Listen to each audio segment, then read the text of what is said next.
Buenas noches.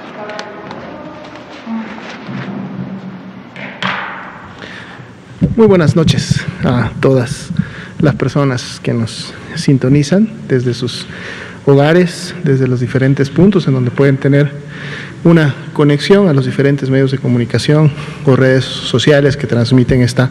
conferencia. Asimismo, una bienvenida también a las compañeras y compañeros de los medios de comunicación que nos hacen el favor de estar de manera presencial aquí en Palacio Nacional, Salón Tesorería, desde donde todos los días se transmite la conferencia de prensa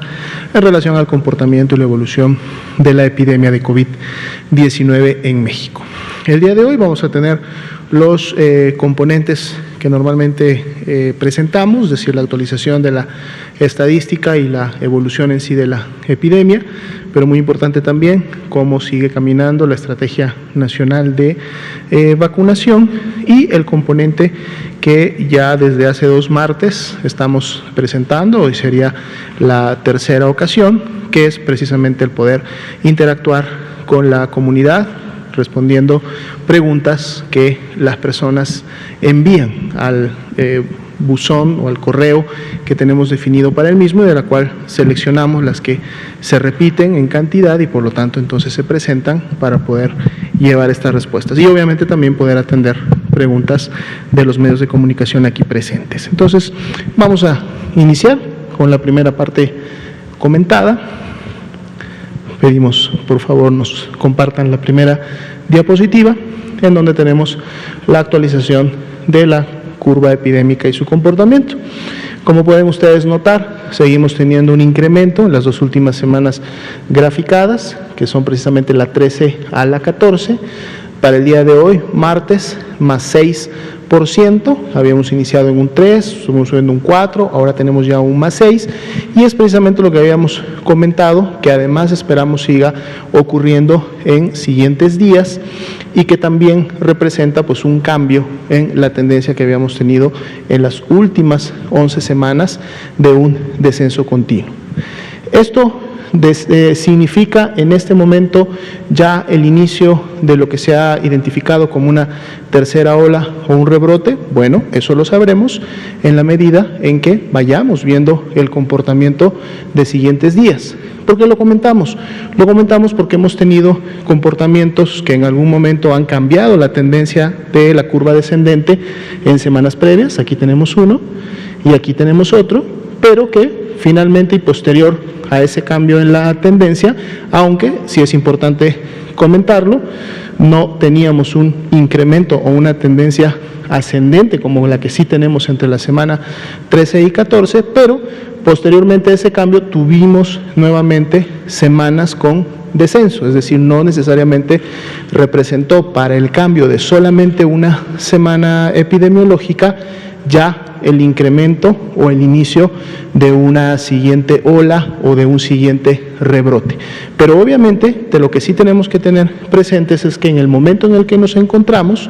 es posterior a una periodicidad de tiempo en donde sí se llevó a cabo un incremento importante de la movilidad, que fueron precisamente las vacaciones de Semana Santa y sobre todo obviamente el fin de Semana Santa largo, en donde hubo toda una serie de actividades. Entonces, que potencialmente pudiéramos estar ya sí ante un incremento o ante el inicio de un nuevo rebrote es posible. Sin embargo, esto solo podrá ser evidenciado en la medida que la semana 15 y la semana 16 empiecen obviamente a tener comportamientos. Ahora, otro punto importante es siempre recordar que este comportamiento es la media nacional, o sea, esta curva que vemos y ese incremento de más 6% representa lo que está ocurriendo en las 32 entidades federativas. Pero entonces eso tampoco deja de lado que a nivel subnacional, es decir, en 1, 2, 5 o 15 entidades federativas, si pudiéramos tener en un momento determinado algún rebrote en días o semanas posteriores y en otras entidades federativas no necesariamente. Esto va a depender de cómo cada una de las entidades federativas aplicó, mantuvo y pudo llamar a su población a implementar, respetar y poner en práctica las diferentes medidas preventivas. Pero esto es precisamente lo que queremos hacer y hacemos todos los días. Es por eso la importancia de la actualización diaria, cada 24 horas, del comportamiento epidémico, porque a través de esa frecuencia es que podemos ser lo más oportuno posibles para estar alertando a la población de cuando obviamente hay que incrementar además las medidas de disminución de la movilidad y de mantenimiento de las acciones preventivas. Entonces vamos a estar muy atentos a este comportamiento. Lo que sí no ha tenido todavía mayores cambios es el porcentaje de casos activos estimados, dado que estamos en un punto bajo de la transmisión y en donde este incremento del 6% todavía no genera una suficiente carga de enfermedad, es decir, casos estimados de la enfermedad como para incrementar este porcentaje, pues se mantiene todavía en 1%, lo que habla de una actividad epidémica reciente que todavía se considera baja. 4.111.121 son las personas que ya el día de hoy tienen un esquema completo de vacunación y por lo tanto este grupo que es importante y que es el que queremos sí que día con día siga creciendo porque precisamente representan a las personas en donde esperamos ya la efectividad de la vacuna y que por lo tanto, pues obviamente estas personas no puedan enfermar gravemente, no requieran hospitalizarse y por ende no tengan un riesgo inherente a fallecer a causa de las complicaciones que la enfermedad produce. Si vemos la siguiente diapositiva, enfocamos como todas las noches también al comportamiento de la demanda hospitalaria. Esto también es por día, se actualiza cada 24 horas y entonces podemos estar oportunamente también identificando si empezamos a notar incrementos en la demanda y ocupación hospitalaria, obviamente de los casos graves y de los casos críticos, sin dejar de lado que también hay un grupo o un número de camas que pueden destinarse a una atención oportuna, es decir, aquellas personas que tienen COVID moderado o que están presentando signos de alarma, la decisión médica, clínica puede ser hay que hospitalizar a este grupo de personas para dar rápidamente oxigenoterapia o implementar algún tipo de medicamento antiinflamatorio que precisamente está indicado para poder evitar complicaciones mayores de la enfermedad, ¿no? Entonces también estas camas obviamente se utilizan para este tipo de intervenciones tempranas. Pero lo que vemos en la curva general, y lo hemos visto pues desde principios del año, es que se mantiene todavía una tendencia descendente y que la ocupación nacional en las últimas 24 horas continúa todavía siendo de las más bajas que hemos visto desde que inició la epidemia en México, 16% para el día de hoy. Pero veamos entonces ahora un poco más en un enfoque ya a entidades federativas y a cada uno de los tipos de camas. Si vemos la siguiente diapositiva, empezamos con las camas generales para los pacientes graves o en donde se requiere una intervención de segundo nivel de tipo oportuna y aquí continuamos también con esta ocupación baja que hemos visto en últimas semanas, 15% la ocupación nacional y además las 32 entidades federativas con menos del 30% de la ocupación de este tipo de camas. Si recordamos, hace solamente un mes y medio, tenemos muchas o varias entidades que estaban en los niveles de rango más elevados, pero al día de hoy todavía mantenemos baja esta actividad, lo cual obviamente deja a nivel nacional 26.851 camas disponibles de este tipo. Veamos ahora en la siguiente diapositiva las camas con ventilador para los pacientes más críticos, aquellos que presentan las mayores complicaciones. Aquí tenemos el incremento de un punto porcentual del día de ayer al día de hoy para estar la media nacional en un 19%, aún así está por debajo del 20% esta media nacional, lo cual es un nivel para efecto de camas con ventilador que también hemos visto reducirse de manera importante en las últimas semanas. Solamente tenemos 3 entidades que en su momento mantienen una ocupación entre el 30 y 49, prácticamente han sido las mismas entidades en las cuales hemos visto este rango en las últimas semanas y la gran mayoría del país, 29 entidades federativas, tienen también menos del 30% en lo que se refiere a la ocupación de este tipo de camas. Nos dejan 8.846 camas disponibles con ventilador para este tipo de pacientes. Bien, pasemos ahora al componente de la vacunación, la Estrategia Nacional de Vacunación. Vamos a actualizar. El día de hoy se reportaron a nivel nacional, estamos ya en el corte del día de ayer, 19 de abril. Recordemos que estamos presentando ya los días completos, es decir, todas las dosis que se aplicaron en una intervención de un día, y este es precisamente el corte al día de ayer, 19 de abril, es decir, en el 19 de abril fueron 203.435 dosis aplicadas, un incremento en relación obviamente a lo que se tuvo el domingo. Recordemos que si vemos la gráfica que está distribuida por cada uno de los días desde el 24 de diciembre que iniciaron las primeras dosis, siempre a inicios de semana tenemos una disminución en el número de dosis aplicadas, recordando siempre que los lunes, los martes se destinan precisamente a la logística de distribución de las vacunas. Son los días en los que las vacunas están enviándose a las entidades, sobre todo las que fueron llegando en las semanas previas, inicia su distribución también local a los puntos específicos de vacunación, y entonces normalmente empezamos a ver a partir del martes y miércoles nuevamente un incremento en las dosis aplicadas, porque es cuando las entidades están trabajando arduamente en la aplicación. Entonces es lo que tenemos obviamente para el cierre del lunes. Veremos mañana cómo se llevó a cabo la intensidad de la vacunación para un martes. Veamos la siguiente diapositiva, nuestra curva acumulada de dosis aplicadas. Para el día de hoy ya son 14.571.509 dosis aplicadas, y bueno, se mantiene la tendencia obviamente ascendente, que también queremos que esta tendencia se mantenga ascendente, porque representa el incremento y las cantidades de dosis que día con día continúan aplicándose a la población. Destacamos el día de hoy que mantenemos siempre este porcentaje bajo de dosis perdidas, para el día de hoy 0.07, de los más bajos que se han visto en estrategias o en campañas nacionales de vacunación, y esto es bueno porque quiere decir que la gran mayoría de las dosis destinadas en todo el territorio nacional pues están llegando a la aplicación final, que es obviamente lo que se pretende realizar.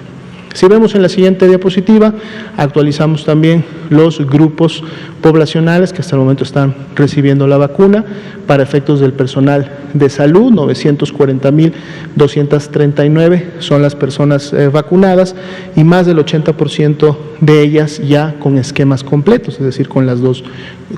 dosis. En el personal educativo mantenemos también la cifra reportada hasta el día de ayer, por eso ustedes no ven cambios, a pesar de que, como sabemos, el día de hoy se inició la vacunación a trabajadores de la salud en 5 entidades federativas más, además de la de Campeche, que es la que representa estos números. Vamos a dar sí un adelanto en siguientes diapositivas de cómo arrancó la vacunación en estas entidades, pero este número lo veremos actualizado el día de mañana, cuando precisamente integremos las dosis que se aplicaron todo el día de hoy, martes 20. Y el grupo muy importante de personas adultas mayores de 60 años y más, que es el principal enfoque y atención en este momento, en donde ya sumamos 10.325.649 personas vacunadas, y ya la tercera parte de ellas con esquemas completos, es decir, también está avanzando ya la aplicación de segundas dosis en aquellas vacunas que así lo requieren, para que entonces esta población, que está estimada alrededor de los 15 millones de personas en este grupo poblacional, pues lo antes posible puedan también tener la segunda dosis, recordando que en este mes de abril es cuando se pretende terminar con este grupo con al menos una dosis aplicada, y podemos ver en función del total de personas vacunadas que esto pues se está cumpliendo, y todavía tenemos algunos días para llegar a los totales programados. Si vemos la siguiente diapositiva, pasamos justo a la estrategia en la población de trabajadores de la educación, que hoy día se extiende a 5 entidades federativas. Esta es una foto específica de un punto de vacunación en el estado de Veracruz, en la conferencia mañanera del presidente pudieron ustedes también ver enlaces en vivo a dos otras entidades que iniciaron con sus campañas de vacunación y pues bueno, ellos estarán trabajando intensivamente durante toda esta semana para poder cubrir las metas, si es necesario algunos días de la próxima semana también, recordando que además se tienen otras entidades federativas ya programadas para dar inicio a esta estrategia de vacunación en personal educativo la próxima semana. Entonces estaremos también actualizando día con día cómo va el avance. De hecho, si vemos la siguiente diapositiva, presentamos aquí por esta ocasión un corte a las 4 de la tarde de cómo avanzó la campaña de vacunación en estas 5 entidades, Nayarit, Coahuila, Tamaulipas, Veracruz y Chiapas, en donde nos reportaban a las 4 de la tarde 53.516 dosis aplicadas. Y aquí tenemos una ventaja que precisamente planteó la vacuna CanSino. Aquí cuando hablamos de dosis aplicadas, pues estaremos también entonces hablando ya de esquemas completos, porque precisamente la vacuna CanSino es de la única vacuna que tenemos actualmente disponible en el territorio nacional que basta con una dosis para poder alcanzar la eficacia que la vacuna ha propuesto, y esto va a permitir obviamente avanzar rápidamente con los referentes esquemas completos, y son personas trabajadoras de la salud que dentro de 2 y 3 semanas podrán ya considerarse como protegidas para efectos de desarrollar la gran mayoría de ellas cualquier tipo de manifestaciones en relación a COVID, pero lo más importante, prácticamente todas, no desarrollar enfermedad grave ni obviamente fallecer a consecuencia de la COVID-19. Y esto es algo también que se estará monitoreando y dando seguimiento, no solo en este grupo, sino que se está haciendo en todo el conjunto de personas que hasta el momento han recibido la vacunación. Entonces vamos a también estar actualizando esto, obviamente todos los días. Damos la siguiente diapositiva. Tenemos la actualización de los eventos supuestamente atribuibles a vacunación e inmunización. 15.910 son los que se han presentado al corte del día de hoy, recordando que esto también es un conteo acumulado desde que se presentó el primer evento en el mes de diciembre del año pasado. Siempre destacamos que obviamente la vigilancia de los ESAVIS es a través de la identificación de personas que posiblemente están desarrollando un evento supuestamente atribuible a la vacunación. El estudio de estos puede llevar a identificar factores de riesgo, determinantes o comorbilidades o situaciones en las personas que pudieran en su momento tener más cuidado al momento de la aplicación o generar alguna recomendación específica. Lo que hemos visto hasta el momento, obviamente, es que todas las vacunas que se están aplicando en México tienen niveles de seguridad bastante buenos, muy importantes, dado que del total de dosis que se han aplicado hasta el momento, solo el 0.1% han representado un evento supuestamente atribuible a vacunación. Pero además de la totalidad de estos eventos ocurridos, el 99% de ellos, prácticamente todos o la gran mayoría, son eventos no graves, son ESAVIS no graves, es decir, no causan una afectación importante, prolongada o que requiera una atención médica especializada o en un segundo o tercer nivel de atención a la persona. Esto ha ocurrido en todo caso solo en 232 casos, los que además obviamente han tenido un seguimiento y además están siendo dictaminados para efectos de saber o conocer la causalidad en relación a la vacuna por este grupo de expertos nacionales que sesiona todas las semanas, a veces hasta de manera extraordinaria, para poder estar siempre avanzando en la identificación de algún potencial riesgo asociado a la vacuna. Hasta el momento no se ha identificado ninguno que por lo mismo genere alguna advertencia o genere alguna cambio en la política nacional de vacunación o en el uso específico de alguna vacuna, recordando además que este grupo revisa constantemente los posicionamientos internacionales de las diferentes agencias que también en todo el mundo están realizando la misma actividad y están obviamente buscando estos efectos potencialmente atribuibles. Tenemos la actualización de la distribución por entidad, por sexo, por estado actual de cada persona y en su momento por vacuna, para que también ustedes obviamente lo puedan revisar. Veamos la siguiente diapositiva. Es la que actualizamos también cuando tenemos dosis recibidas. Obviamente en estos días no hemos recibido nuevos embarques. Vamos a ver ahorita la programación de esta semana, pero recordamos 18.887.345 son las dosis que hasta el momento han llegado al país en 5 tipos y fabricantes diferentes de vacuna, lo que ha permitido también poder adecuar y generar las mejores estrategias de distribución y aplicación en base a las realidades que existen y que son diversas en la población mexicana, tanto por sus concentraciones demográficas o precisamente por la misma situación geográfica en la cual se encuentran las localidades y que a veces dificultan mucho más el acceso y por lo tanto no permiten que ciertas vacunas sean de alguna manera más fácil poder llevarlas a la población, pero entonces felizmente sí hay otras que sí cumplen con esas características y que por lo tanto pueden llegar hasta los puntos más distantes, que es donde se está trabajando. Veamos la siguiente diapositiva. Tenemos precisamente la programación para esta semana. Como podemos ver, lunes y martes, ayer y hoy no teníamos programada ningún arribo, pero ya para el día de mañana tenemos 3 tipos de vacuna: Pfizer-BioNTech, AstraZeneca y Sputnik 5, que suman un poco más de 1.700.000 dosis, las que estarán llegando o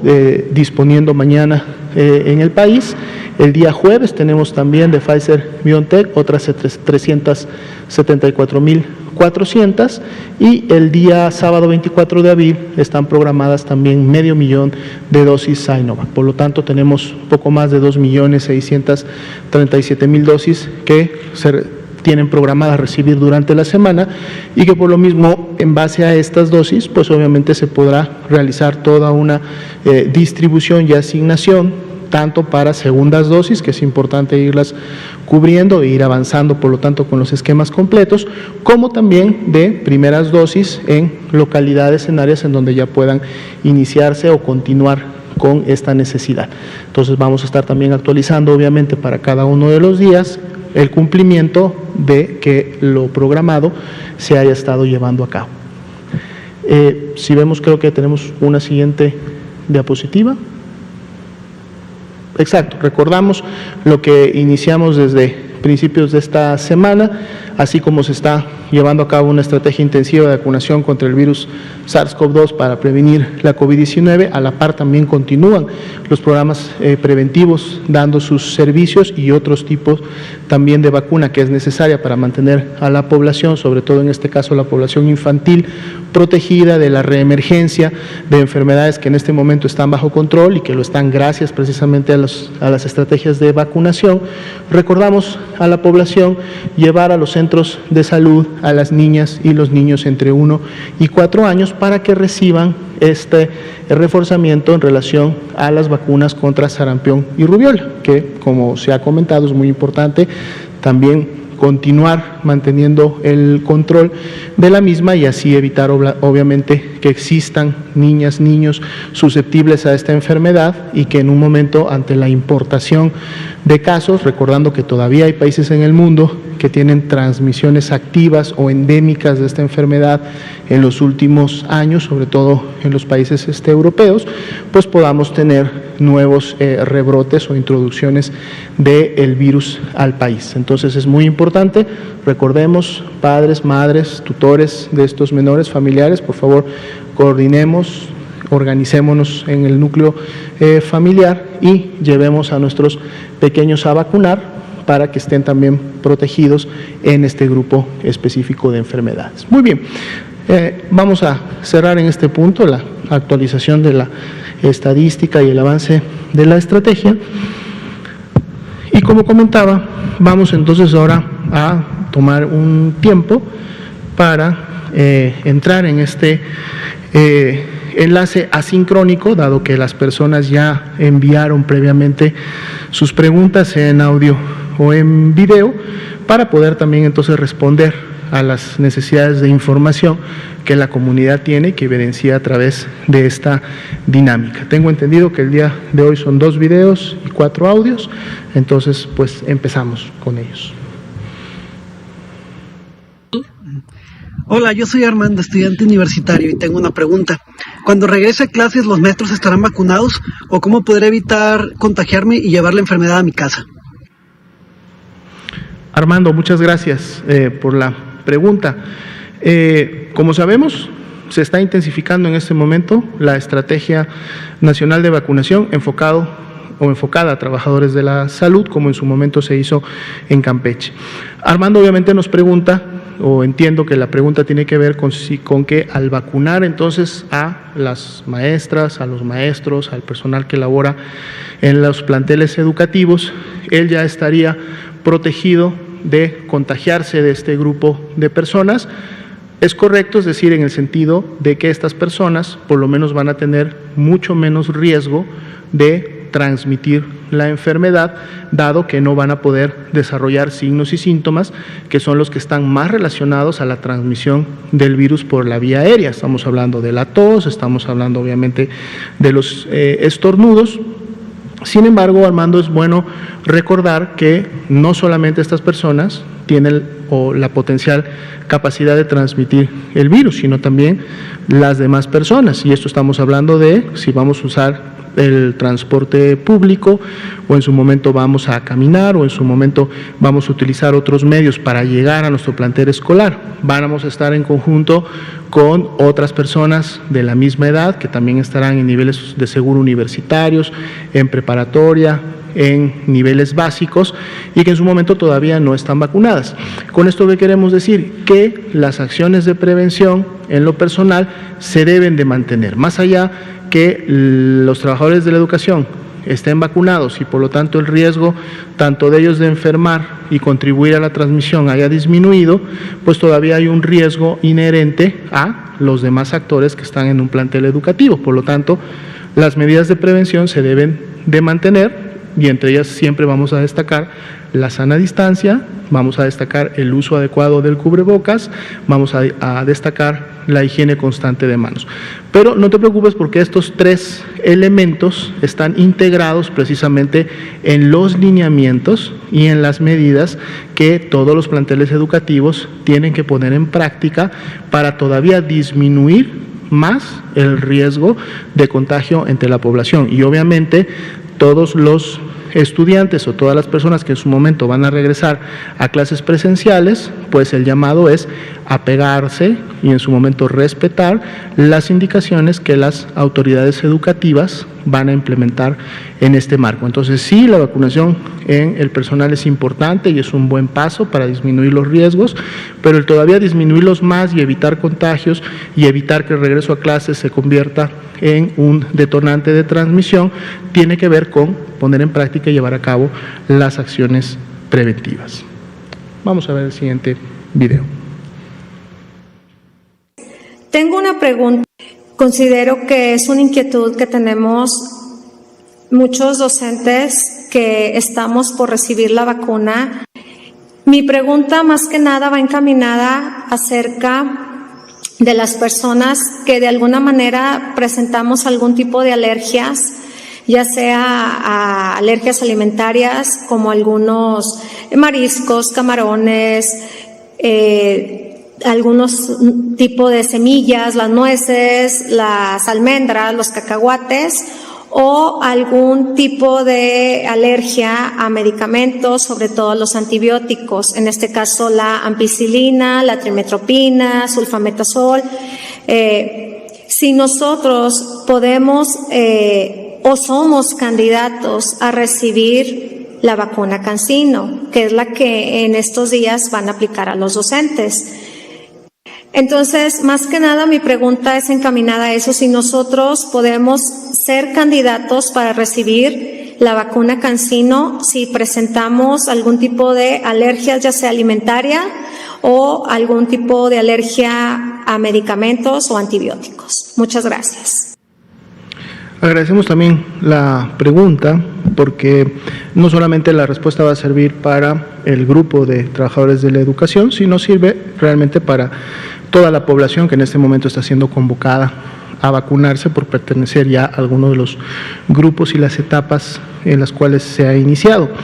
Las contraindicaciones absolutas, es decir, aquellas que en su momento impiden vacunar a una persona, son escasas o muy pocas para prácticamente todas las vacunas, y prácticamente todas ellas tienen en común que si una persona es alérgica a alguno de los componentes de la vacuna, pues obviamente no la debe de recibir. Esto suele ser más evidente cuando tenemos vacunas que se aplican año con año o que tienen antecedentes de que una persona pudiera haber recibido esa vacuna en específico y haber desarrollado una reacción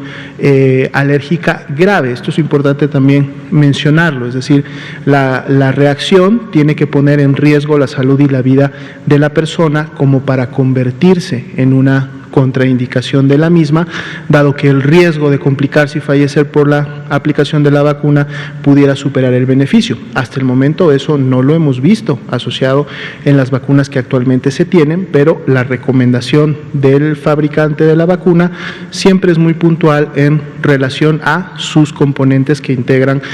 la vacuna. Otro tipo de alergias, como las que se mencionaban en la pregunta, sobre todo las que tienen que ver a lo mejor con algunos tipos de alimentos, con algunos tipos de medicamentos o algunas otras sustancias o químicos, pues bueno, son específicas precisamente para esos componentes. Si yo soy alérgico, por ejemplo, a los crustáceos o a los productos marinos, ya sé que no debo de consumir los mismos porque voy a tener un efecto y una reacción que inclusive puede poner en riesgo mi vida, porque si desencadena una reacción anafiláctica que no es atendida a tiempo o de manera adecuada, pues sí, puedo fallecer a consecuencia de esa reacción anafiláctica. Pero hasta el momento no se ha identificado ni está evidenciado que estas reacciones estén cruzadas con algunas de las vacunas, es decir, por tener el antecedente de algún tipo de esta reacción, entonces no deba de ponerme alguna de las vacunas. No hay este tipo de reacciones cruzadas, por lo tanto la indicación y la recomendación de recibir la vacuna continúa. De todas maneras, recordemos que en todos los puntos de vacunación siempre hay un cuestionario inicial, hay profesionales de la salud que están atendiendo no solo el momento previo a la aplicación de la vacuna, sino también los 30 minutos de observación posterior a la aplicación de la misma, y por lo tanto ellos también pueden contribuir a despejar cualquier duda que en su momento pudieran tener. Entonces aquí lo importante es no perder su turno, no perder el día y en algunos casos hora que les haya sido asignado, acudan a su cita. En la medida de lo posible siempre colóquense la vacuna, pero si tienen alguna duda muy particular, también habrá personas en el punto de vacunación que podrán ayudarles a resolver las mismas. Por favor.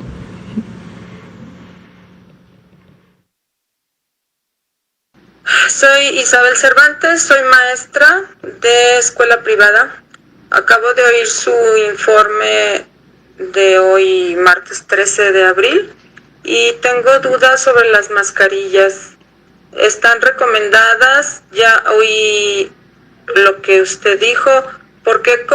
Mi pregunta es ¿por qué COFEPRIS no tiene injerencia en autorizar o desautorizar la venta de ciertas mascarillas para el público en general? Porque lo que yo sabía es que la KN95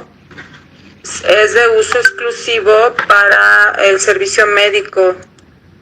de primera línea, que incluso dificulta en cierto grado la capacidad de respirar. Con mucho gusto. Vemos que la duda está más enfocada al uso que se le debe de dar de manera adecuada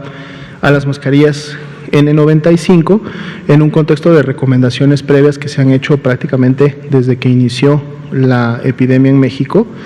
de cuáles son los grupos que deberían preferentemente tener acceso a estos insumos y además utilizarlos de manera adecuada. Y efectivamente, como lo mencionan en la pregunta, una mascarilla N95 tiene ciertas particularidades que le permiten ofrecer la mayor protección posible a la persona que la usa, para efectos de no contagiarse, sobre todo de virus que pueden venir en la expedición de aerosoles que los pacientes enfermos de COVID-19 pueden obviamente transmitir. Esto sucede principalmente en los ambientes hospitalarios, que es donde se están atendiendo este tipo de pacientes. También puede suceder obviamente en ciertas acciones en el primer nivel de atención que están relacionadas a este riesgo directo. Por ejemplo, las personas que toman las muestras, que con los hisopos están tomando las muestras nasofaringias o faringias, pues tienen un mayor acercamiento y una mayor exposición a que esos aerosoles puedan en su momento contagiarlos, y es ahí donde precisamente los lineamientos en México indican el uso de la mascarilla N95, ni qué decir de los trabajadores de la salud que están inmersos en las unidades de cuidados intensivos, en los diferentes niveles de hospitalización o en las áreas, en las salas u hospitales completos que han sido definidos en un momento determinado como COVID y atienden a estos pacientes, aquellos que van a tener esta interacción cercana con las personas, aquellos que van a realizar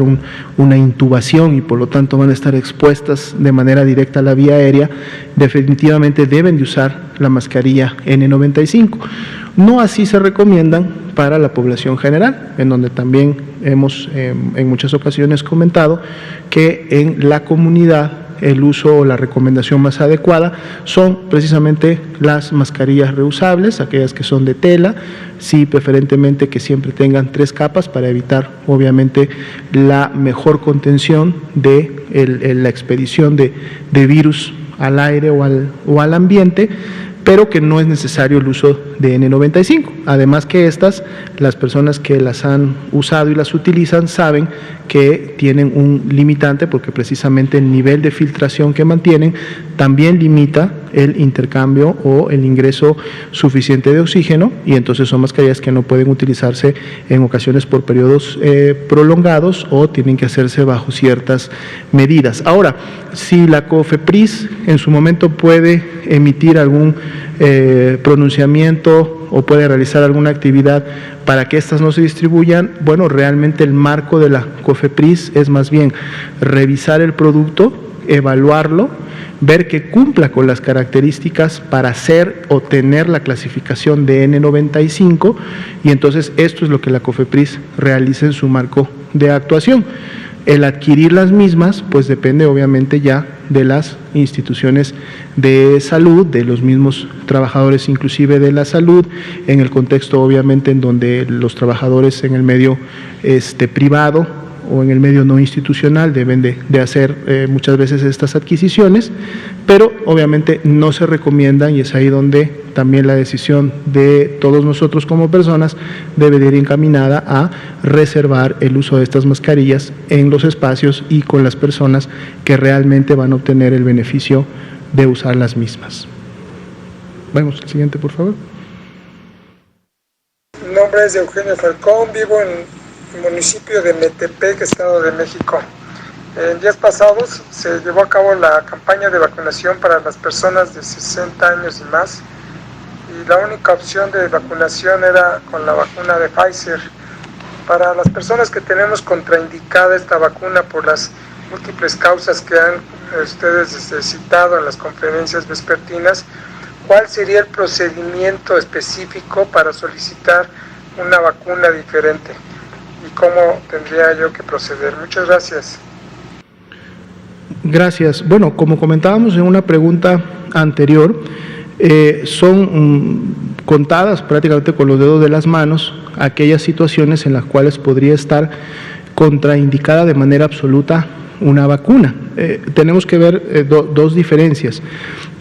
Un momento es que alguna vacuna no haya podido ser aplicada el día que le tocaba a la persona, porque a lo mejor la persona tenía alguna condición que sí está identificada en los lineamientos que no le permitía recibir la vacuna. Por ejemplo, prácticamente también todas las vacunas dicen que las personas que están padeciendo COVID-19 o que tienen síntomas respiratorios deben esperar a resolver su cuadro respiratorio o de enfermedad, o si son casos confirmados de COVID-19, dejar pasar al menos entre 3 y 4 semanas para entonces poder recibir la vacuna. Es decir, esto no es una contraindicación. Esto no quiere decir que la persona no pueda recibir algunas de las vacunas. Simple y llanamente que no la puede recibir en ese momento, pero que entonces la podrá recibir más adelante. Al momento en que esto es identificado en el punto de vacunación, los mismos operarios del punto de vacunación identifican a la persona, el procedimiento e inclusive otorgan ya una cita, digamos, más adelante en función de esa causalidad. Si fue identificado algún elemento que no le permite recibir la vacuna, pues este elemento sería en lo general repetitivo para las demás vacunas, y estamos hablando sobre todo aquellos elementos que en su momento contraindicarían la aplicación de una vacuna por el riesgo, decíamos, de tener alguna alergia o haber presentado una alergia previa a algunos otros productos similares al de la vacuna. Pero esto, comentábamos, tampoco no se ha dado. Entonces habría que hacer bien la diferencia, ¿no?, de cuándo es una contraindicación como tal de la vacuna y cuándo es simple y llanamente una reprogramación o en su momento un cambio de momento porque ese día, por alguna razón, un motivo, no pudo recibir la vacuna. Lo mismo aplicaría a lo mejor a las personas que por motivos de fuerza mayor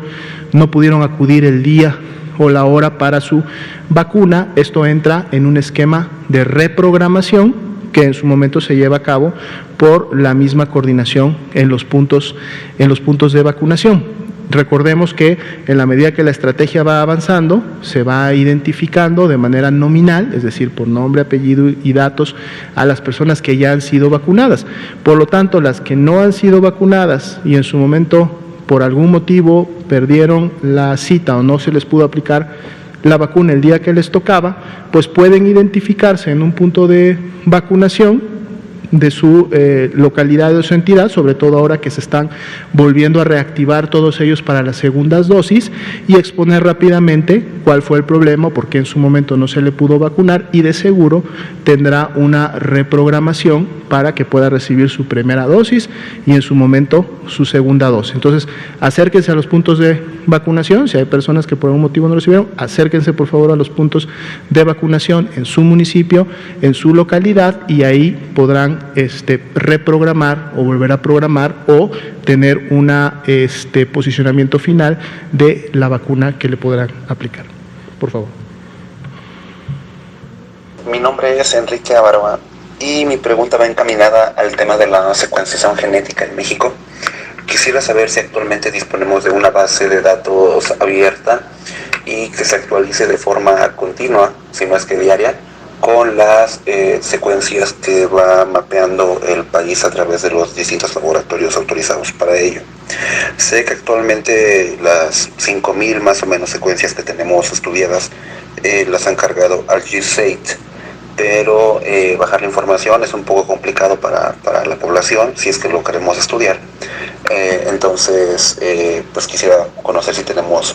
una base donde podamos consultar continuamente estos nuevos datos, ¿no? Sobre todo para llevar un mapeo del avance de las variantes y pues para conocer, ¿no?, la incidencia de los linajes que nos afectan en México, ¿no?, con la pandemia. Y si no existiera esta base, pues sería entonces una propuesta, ¿no?, para crearla y poder contar con esta información de manera abierta y transparente. Gracias. Muy bien, agradecemos también la pregunta en este marco de lo que son los datos abiertos y la comunicación y apertura que se ha tenido desde las diferentes dependencias federales que estamos monitoreando y vigilando el comportamiento de la epidemia, de poder hacer públicos, claros y siempre accesibles la información. Aquí se refiere específicamente, entiendo la pregunta, al tema de la vigilancia genómica, que es a través del cual se están identificando la circulación de mutaciones o variantes de interés y preocupación en el territorio nacional. Efectivamente, en el momento no tenemos una base de datos abiertos con esta información, la hemos estado dando a conocer semana con semana. De hecho, mañana miércoles tocaría la actualización de las variantes de interés y preocupación que hemos encontrado hasta el momento en México. Sin embargo, considero que ante la solicitud, sin ningún problema, hay un comité que se encarga de evaluar el tema de datos abiertos. Llevamos la propuesta sin mayor problema. Recordemos que ya desde hace algunas semanas, lo habíamos comentado también en la conferencia, hay un consorcio que está trabajando todo el tema de la vigilancia genómica, es decir, el poder escalar las capacidades de la vigilancia genómica en el país, dado que para poder llevarla a cabo se necesitan de herramientas y de expertise, es decir, de personas con expertise profesional, capacitación y especialización, sobre todo en el tema. No es, digamos, abundante en todo el país, está muy concentrado en áreas de investigación académicas y en el mismo INDRE. Entonces hay una sinergia que se ha realizado entre todas estas áreas. Destacamos específicamente las que se está llevando a cabo con la UNAM, las que se está llevando a cabo con el CONACYT. Están participando también expertos del IMSS y de otras instituciones, obviamente incluido el INDRE y también la SINSAE como dependencia dentro de salud, institutos nacionales de alta especialidad. Se está llevando a cabo la realización de esta vigilancia de manera conjunta y es precisamente el CONACYT el que está implementando una herramienta que está integrando toda la información que se está obteniendo de las diferentes dependencias que se han sumado. Entonces, creo que la posibilidad de poder tener una base de datos abierta a la población pues es factible, precisamente porque hay una concentración de la información y hay una dependencia oficial, como sería el CONACYT, que en su momento va a tener concentrada toda esta información y que sin ningún problema creo podría generar un producto como este. Entonces vamos a ponerle en la mesa correspondiente para que se pueda trabajar. Muy bien, faltan 14 minutos para que termine la conferencia y de acuerdo al programa hay que dar ya entonces la oportunidad a las preguntas de los medios de comunicación aquí. Vamos a empezar por este lado, por favor, cambiemos para acá y vamos en este orden. Buenas noches, Ignacio de Alba de Pie de Página. Preguntarle, doctor, a los estudiantes que tengan enfermedades crónicas como la obesidad, ¿deberán esperar a ser vacunados para regresar a clases? Bien, aquí estamos hablando obviamente de grupos de riesgo particulares, en donde en personas mayores sobre todo ha sido evidenciada una asociación con la edad. Esto no deja de lado que en su momento otros grupos de menor edad que tienen las condiciones, podríamos estar hablando de obviamente menores de edad que tengan cuadros de inmunosupresión, menores de edad que tengan alguna enfermedad como estas que disminuye tanto la capacidad respiratoria como la respuesta del mismo sistema inmunológico. No es muy común, no esperamos obviamente verlas con mayor frecuencia o en mayor cantidad en estos grupos poblacionales, normalmente son las personas mayores. Aquí entonces obviamente sí tendría que haber una indicación orientada a estos menores de edad de evaluar cuál es el nivel de riesgo. Aquí es importante esta evaluación, ¿por qué? Y obviamente la tiene que hacer un profesional de la salud, porque inclusive para las personas adultas, inclusive las personas adultas mayores, las comorbilidades en su momento significan un riesgo en la medida en que éstas estén bajo un descontrol o presenten las condiciones en un momento determinado que generan el riesgo. ¿A qué me refiero? Una persona, por ejemplo, diabética, y estamos hablando que existe también la diabetes infantil, la diabetes tipo 1. Si esta persona está bajo control, es decir, sus niveles de glucosa están controlados, mantiene un tratamiento con medicamentos adecuado, tiene sus revisiones periódicas y por lo tanto se considera una persona que está bajo control, el nivel de riesgo disminuye mucho, en comparación, obviamente, con una persona que siendo diabética no tiene ninguna de estas características y por lo tanto se considera que además que tiene diabetes, está descontrolada. Entonces ahí el riesgo sí se incrementa de manera importante. Y si a eso se le suma que esa persona diabética pudiera ser además obesa, y además tener 60 años o más, pues obviamente todavía el riesgo se incrementa. Entonces esto va a requerir de una valoración directa, en donde la recomendación podría ser, si yo tengo una hija o un hijo que tiene una condición de riesgo que ha sido identificada para efectos de agravar la enfermedad o poder fallecer a consecuencias de la COVID-19, definitivamente necesito una valoración médica para identificar si el riesgo es un riesgo que está presente en todo momento y por lo tanto debería delimitar la exposición a contagios con otras personas o en otros ambientes. Recordemos que estas personas obviamente no solamente tienen este riesgo por el regreso a una clase presencial, ¿sí? Si estas personas se han mantenido autorresguardadas durante todo el tiempo de la pandemia, pues bueno, digamos que estos niños, estos pequeñines, han mantenido el riesgo controlado. Pero si estos menores de edad están igualmente interactuando con familiares, con amigos o no se han mantenido resguardados, prácticamente el riesgo pudiera ser similar que el de retornar a clases. Entonces, en todo caso, la recomendación en este punto sería, reitero, una evaluación médica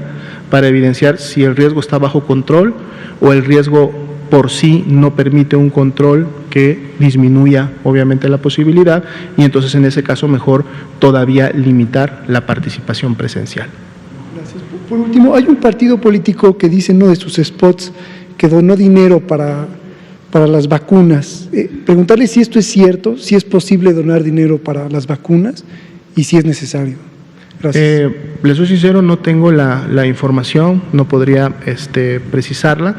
desconozco, pero nos comprometemos en todo caso a indagar sobre esto, sobre todo dado que es un mecanismo que me identifico, no sería directamente a las dependencias horarias de la Secretaría de Salud, sino de seguro será más bien en un ambiente financiero que tenga que ver con la Secretaría de Hacienda u otras instituciones, pero hacemos la pregunta correspondiente para ver si ellos nos pueden confirmar o no esta situación. Gracias. Por favor. Gracias. Buenas noches, doctor José Luis Salomía. Saludamos al presidente Andrés Manuel López Obrador también. Doctor, ya que bien planeado el regreso a clases, hay bastante preocupación respecto a la movilidad en el transporte público porque se va a hacer también un gran posible foco de contagio, la movilidad en el transporte con los alumnos, los padres de familia, va a ser algo bastante movido. Quisiera preguntarle qué mecánica planean ahí o qué nos podrían comentar acerca de la protección, no sé, al transporte público o igual a los padres de familia y a los niños. Gracias. Con mucho gusto. Esta pregunta se responde desde el enfoque que el regreso a clases presencial es justo identificando el momento epidemiológico de menor riesgo. Es decir, la estrategia nacional de vacunar a los trabajadores de la educación se va a dar de manera completa para que todos estén en la posibilidad y listos para en un momento determinado poder retomar la actividad presencial. Pero esto no significa que una vez que se termine con la vacunación de todos los trabajadores de la educación, inmediatamente se regresa a las actividades presenciales en todas las 32 entidades federativas. Y esto es importante porque justo tiene que ver con la preocupación de la pregunta. Es decir, más allá que tengamos ya a la población de trabajadores de la educación listos para regresar a las aulas, lo que entonces ahora viene es la evaluación del riesgo en la entidad y en los municipios donde se podría regresar a clases presenciales. Recordemos que actualmente esto está permitido en entidades que tengan el menor nivel de riesgo, el más bajo, que en este caso es el verde. Se está ya analizando si dentro del rango del semáforo de riesgo para el color amarillo, sabiendo que el color amarillo tiene un rango que va desde los 9 puntos hasta los 16 puntos, pudieran entonces también considerarse para efectos del regreso a clases los rangos bajos de un nivel amarillo. Reitero, esto se está evaluando, no lo tomen todavía como una ya indicación o algo que necesariamente va a suceder, pero sí es bueno comentarlo igual para que la población lo sepa, en el marco de un retorno seguro a las aulas y a clases,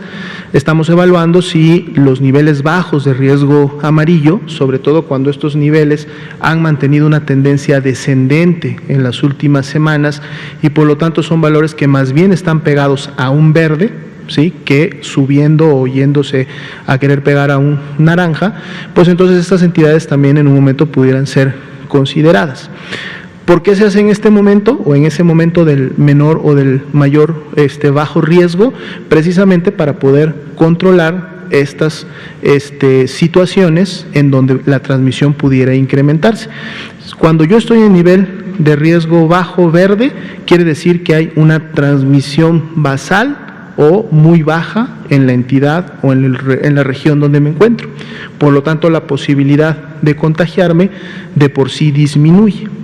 Pero si además a eso yo le sigo sumando las medidas de prevención, es decir, el uso de cubrebocas de manera adecuada, sobre todo en espacios concurridos como pudiera ser el transporte público, el lavado de manos y siempre evitando tocarme la boca, la nariz y los ojos, independientemente de que me las haya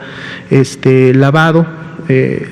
y manteniendo en la medida de lo posible la sana distancia antes y después de estar en estos medios de transporte, entonces contribuyo. Lo otro que contribuye son las medidas que se realizan al interior de los planteles escolares. Recordemos, y se ha comentado también, que el regreso tampoco es ni para la población de maestros vacunados, ni para los estados que están en verde, es regreso como estaba antes de la pandemia, y regresamos todos al 100%, y no, hay toda una serie de recomendaciones que se van a implementar, y entre ellas, por ejemplo, destacamos este hecho de la asistencia secuenciada. Lunes y miércoles va un grupo, martes y jueves va otro grupo. Ya desde ese punto de vista estamos viendo entonces que la cantidad de alumnos al interior del plantel va a ser menor o va a ser la mitad o menos de los que se tienen normalmente cuando se tenían clases antes de la epidemia. Y obviamente eso también lleva a una movilización, ya sea del estudiante o de los familiares del estudiante para llevarlo a la escuela, también a la mitad, ¿no?, de lo que hubiera sucedido si todos hubieran regresado en un mismo momento a clases. Entonces, cada uno de los elementos preventivos contribuye a una disminución importante del riesgo, que si lo vamos sumando a que la población de maestros está vacunado, si lo vamos sumando a que además en esa localidad el riesgo de transmisión es bajo porque están en verde, o en su momento si se revisa y se aprueba en un amarillo de bajo riesgo, por así decirlo, pues entonces obviamente todo confluye y todo se presta para activar el regreso a clases. Si estas cosas no se dan, si estas cosas no confluyen, si estamos hablando de entidades que están en naranja o que en su momento alguna de ellas pudiera regresar de un amarillo a un naranja o de un verde a un naranja o potencialmente inclusive alguna de ellas un rojo, obviamente esas no son condiciones sanitarias ni epidemiológicas para poder activar las clases presenciales y no se deberán de hacer. Sí, gracias. Por favor.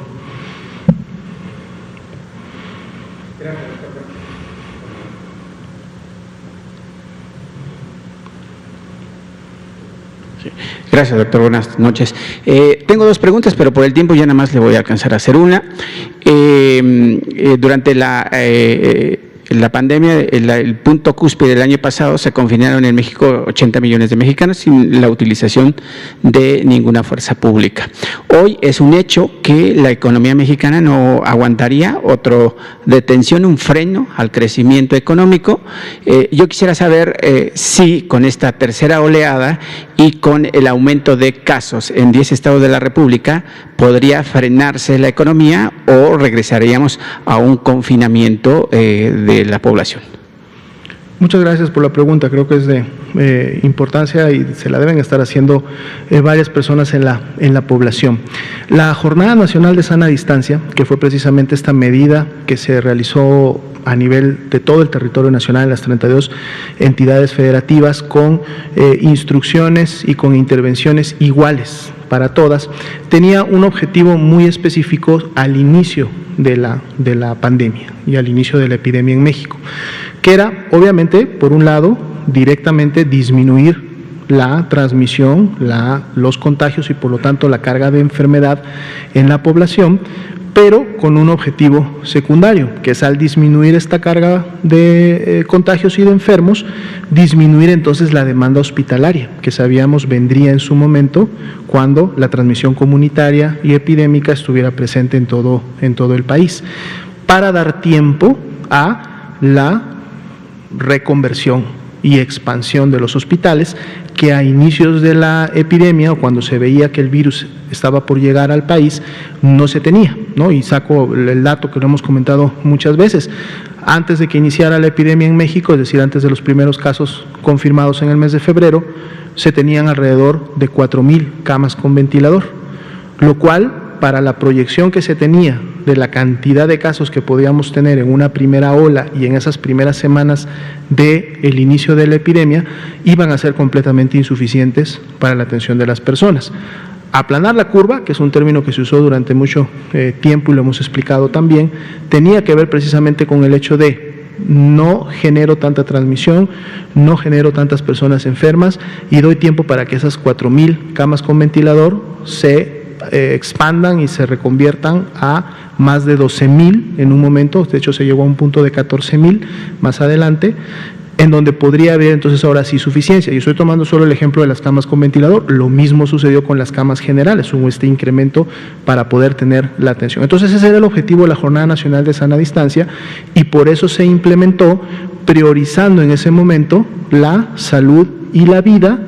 priorizándola en comparación a las actividades económicas y a las actividades sociales. Pero entonces luego vino el semáforo de riesgo epidémico, que es el que actualmente tenemos vigente, el cual ya permite realizar acciones diversificadas, acciones regionalizadas, en donde ya no todas las entidades tienen que aplicar la misma intensidad de medidas de mitigación, de control, de distanciamiento social, sino que más bien lo hacen en función justo del nivel de riesgo en el que se encuentra.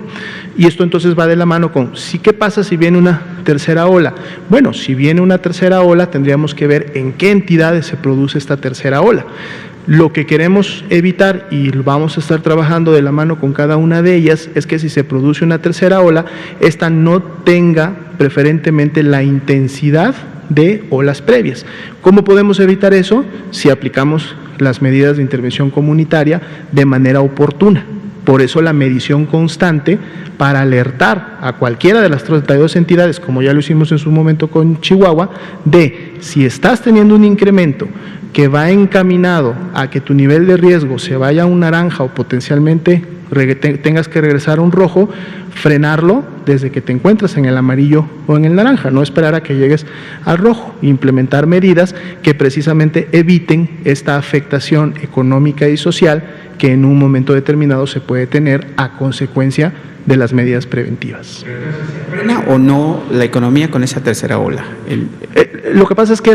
eso sería una consecuencia si entidades llegaran a un nivel rojo, recordando que el nivel de riesgo máximo o de color rojo es el que implementa las medidas más intensivas y de mayor magnitud de distanciamiento social, de disminución de la movilidad, de cierre de actividades no esenciales, que son las que tienen como consecuencia afectación económica. Entonces, eso obviamente en el corto plazo todavía no está evidenciado ni se da,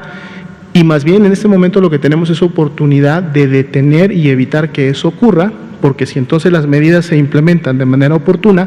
no tendríamos por qué estar llegando a esos niveles y más bien podríamos estar nivelando la epidemia y volviendo nuevamente a un control, obviamente si todas las entidades en esos niveles de riesgo se suman a las actividades. Okay, gracias. ¿Sí? Gracias también, pues gracias a todos, son las 8:03 p.m, vamos a dar por terminada la sesión de hoy y nos vemos mañana. Muchas gracias.